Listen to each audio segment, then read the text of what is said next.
Hello, welcome to Bliss Dismissed. Today we have our first host. No, it's not even host. I'm the host. Co-host, our first guest. And I'm gonna have her introduce herself. Hi guys, my name is Lindy. I'm a micro influencer on TikTok and I do beauty and lifestyle content. Welcome. I know we've met a long time ago. We worked together, but I'm just gonna ask you, what are you up to this summer of 2025? This summer I've really just been working. Obviously, we work at the same place, so if I'm not there, I'm at home creating content, and that's pretty much what I do in my free time. The content that you post, do you post daily? Do you post weekly, monthly? I definitely post daily, especially as a micro influencer trying to grow organically. I typically try to post like 3 to 5 times a day, if not more, if I can, because that will really help me try to grow, especially in the early stages of being an influencer. So I know you've been in Europe prior to this. Can you tell me something about it? Can you tell me what's something you don't want to forget about that trip? So yes, I was in Europe. I went during study abroad. So I was there for about 3 months from the end of January to the end of April. And I had a great time. My home base was actually in Florence, Italy. And it was just amazing. Like there is so much culture there. And one thing I really don't want to forget is the culture. Like their lifestyle is super like easygoing and slow. Like they open late, they take time for breaks and lunch. So that's something I don't want to forget, so I can really implement that into my own life. I know there's a lot of walking in Europe. Also, do you think it would be better if I just go like this? Like this? Yeah. It's like less movement. Okay. Did you eat a lot of lemons? Yeah, I did. Especially in Rome. I had like this really good lemon sorbet. It was like this big. It was so good. I'm glad it was good. What's the favorite piece of art that you've seen in Florence? For me, I would definitely have to say the Duomo. Okay. I didn't get to go inside because the lines were always so long, but architecture wise, the Duomo is one of the most amazing buildings I have ever seen, for sure. I know you had the view from your dorm of the dome, or no? I was too far away, but anytime you walk downtown, you can always see the Duomo. So, That's beautiful. Well, the Domo, I actually just made a video about this. I still haven't posted it, but it will be posted once this is posted. The Domo was made in the 15th century do you know by who? I don't remember. Well, by Filippo Brunelleschi. And let me tell you that story. And Florence was a big part of the Renaissance, like we all know. Well, if you didn't know, now you know. Well, Brunelleschi was a contestant of. They had to make some doors for the Baptistery of Florence. Have you seen that? Do you know? I'm not sure. I would have to see a photo. Okay, maybe if I keep talking, you'll know. He had to make some doors as a contest for them, and he actually lost to Lorenzo Ghiberti. I forget what year. I think it was like 1401. And well, he lost and he was pretty mad about it, and he ended up going to Rome with a good friend, Donatello. Good friend. Good friend. Well, they all say they were good friends, but we know they were more than friends. I hope that doesn't bother anyone. but but yeah, so he went to Rome and he learned a lot about like Roman architecture and ancient Greece and all that. And a lot of Romans would build domes back in the day. And yeah, so he learned and he went back to Florence and built the Duomo, and is known as one of the biggest achievements of the Renaissance, which is yeah. It's a miracle that it was standing. I did like a whole tour on that. They were telling us like it's a miracle that it even stands, even till this day too. So Great architecture and great engineering. Lots of math. lots of math. That I cannot. Yeah, I wouldn't be able to build a Duomo personally. But yeah. We'll do it together. Oh yeah, us together we could. Yeah. Oh yeah, well, talking about that, you seeing these pieces of art. Did you see a lot of churches? I know that when you go in, it's like a bomb of art and stuff. Do Yeah. you remember any? Yeah, for sure. I saw so many churches, so many monasteries. I went a lot for like classes and stuff. So, yeah. So for class, they would be like, okay, today we're going to go up to Assisi and see the monastery. We saw a monastery that is all about like St. Francis and his whole life. And they have like all the, what are they called? Like the memorial and stuff? There's like a certain name for them, but it's like the paintings on the wall. Just like depicting Portraits? I forgot. But, they had a bunch of paintings basically telling the stories of his life, and they're really interesting. So, oh, hey. So, yeah, I saw lots of churches and monasteries. Like, I cannot even name all of them, but they were really amazing. And they all have like their own unique like style as well. Even if it's in the same time period, they all look a little different. So, they're really interesting. Yeah. I'm sure that made you want to go to church in one of them. Did you even go to church? Or Yeah, I did. I actually attended a Catholic Mass. I'm Christian, but going to the Catholic Mass was really informative for me, and I learned a lot on how they do their whole stuff. So, did you have to sing with them we in Italian? okay, it was actually English. We did like an English service, but when I went, they actually had us come with our own songs that we were gonna sing because we went with another college. We went with like the Harding group, so we were like singing our songs for them, kind of, and then they also sang their own songs, but it was mostly in English, so I was able to understand. That's very interesting. Do you mind if we take a little pause? Yeah. Gotcha. All right, we're back, and we're gonna keep talking about churches. I'm so sorry, but just it's Florence, and they got a lot of Christian stuff. When the Renaissance was really based on a lot of church, and yeah, the art is pretty interesting, in my opinion. I was raised Catholic, but I don't really go to church a lot, so I do appreciate the art and the culture and everything. So that takes me to, you once told me about assignment presentation that you made while you were in Florence. Can you tell me something about that? I know you have some strong opinions. Yeah, so when I was in Florence, I had a cross-cultural and like Bible class, and then one of the assignments we did was to find a local church in Florence and then do like a whole presentation on it and why it's a sacred space. So I was looking around and I decided to do the Saint Felicita church. And what's special about this one, it's right off the Ponte Vecchio In Florence. yeah. So it's actually connected to it, and it has strong ties with the Medici family. And the reason I chose that church is because, one, it was close by. It was close by to my villa. And also, just the history behind it was really interesting, so I could get a lot of information from it. I actually have my presentation pulled up right here on my phone. She's cheating. Yeah. So this was built in the 4th or 5th century, and it was rebuilt in the 18th. And then the part I was talking about, how it was connected to the Ponte Vecchio, it's the Vasari Corridor by Giorgio Vasari, and it was commissioned by one of the Medici family members. It says here on my notes that it was commissioned by Cosimo I de' Medici. So the reason they had that, from my research, is that they wanted privacy from the public, and they wanted ways to get around Florence without obviously being seen, because they're a very famous family. Like a secret passage? Yeah, exactly, like a secret corridor. And then also they could go to that church and worship in private. So that's basically why they did it, privacy reasons. Obviously, they're the equivalent to a very famous celebrity now in our days. The things rich people can do.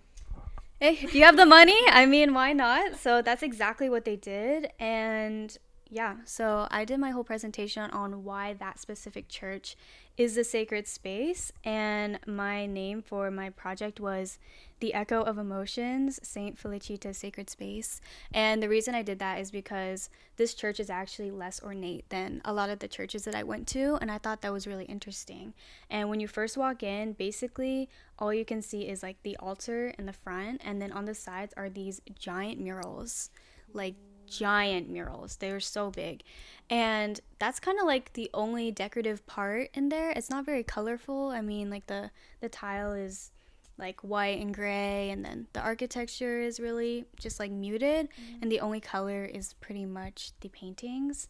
So I just thought like the expressions the people had like in the paintings were kind of like echoing off the walls or whatever. So that's what I did my presentation on, and it was really cool to see, and especially because it was less ornate, I thought it was more special.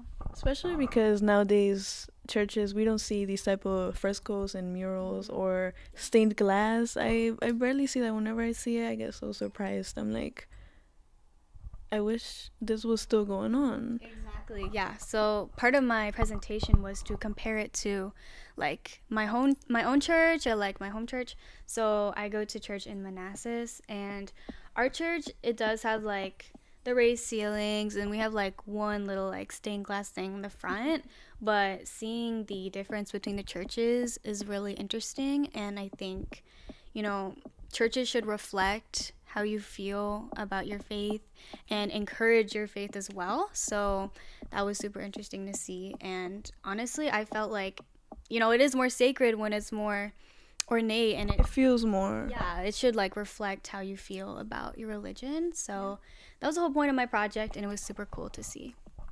There was one class I assisted back in my first semester. Actually, it might have been my second semester, but that doesn't matter.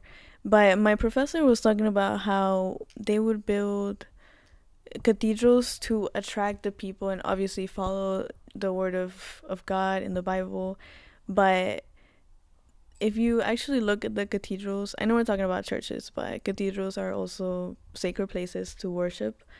If you look at them, they actually look like they're breathing, or like they're like trying to suck you in. And honestly, if I'm living in the medieval times and I'm poor and I'm eating just wheat all the time, and I see a big building where you hear like music out of it, and you go inside and the sunlight just turns into colors because of the stained glass, like that makes me want to believe that God is real. So it was definitely all for money as well, like the church. Yeah. Like the church makes money out of that, and we all know that. But I do think it's beautiful, and the architecture really makes you feel like a believer, and that's okay. Yeah. That's the whole point. The whole point of art is that you feel something, and of course, there's a lot of debate on whether, should a lot of money be going into these churches, and like it's controversial and all that. But I think people sometimes miss the point about like making churches decorative. It's so that it amplifies your faith rather than like getting caught up in like the money. So that's why I think, maybe churches, instead of having really big boxy mega churches, controversial, We are definitely being controversial right now. Some people are probably watching and being like, it's okay, you can't cancel us. We are students and we're developing our opinions. yeah, our frontal lobes aren't fully developed, but yeah. Wait, I forgot to ask, what is your major? Well, I know, but My major is advertising, and I'm minoring in marketing. So they kind of go hand in hand, and I'm hoping to do something with like social media marketing with those.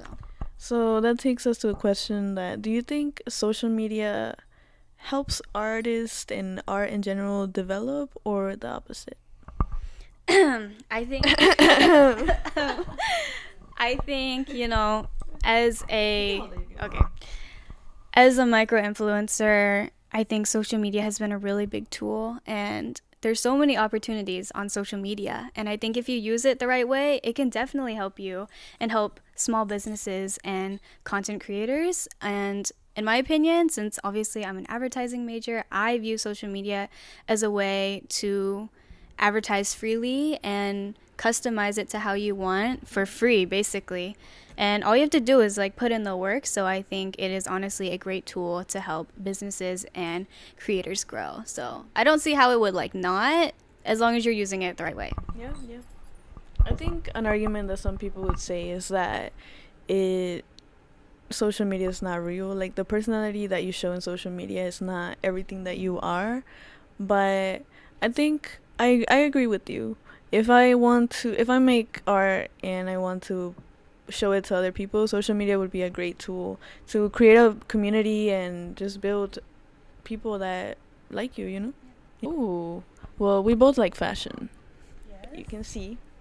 We both like makeup and everything. So, do you think fashion is art? Yes, 100%. I think fashion is art. Fashion is a way to express yourself in a physical way, and so that people can see it. So I think it is definitely a form of art, and it's also really important to be able to express who you are through what you wear. What is your favorite fashion trend though? Okay. Okay, my favorite fashion trend at the moment are the Coach bags. I just bought one actually. It's the Nolita 19 in pink, but it's my favorite one because I've actually always liked Coach, and I'm glad that it's finally getting the recognition it deserves. And there's like vintage ones, there's new ones, so there's really something for everyone, and they come in all sorts of colors and prints. So that's my favorite at the moment. I'm trying to think, is there anything else? I just like bags, so No, when I was little, every time we used to go to a shop or whatever store, it would come out with the bag. I had millions of bags. I have a ton at my house. I used to be like super into tote bags, and like everybody knows, like at school, like I don't wear a backpack. Like I won't do it. I will only wear a tote bag. I don't care if it's hurting my shoulder. Like backpacks are just no, not for me on campus. My campus is too small. People see me all the time, so I don't. You gotta be fashionable on campus. Yeah, I don't want to get caught lacking.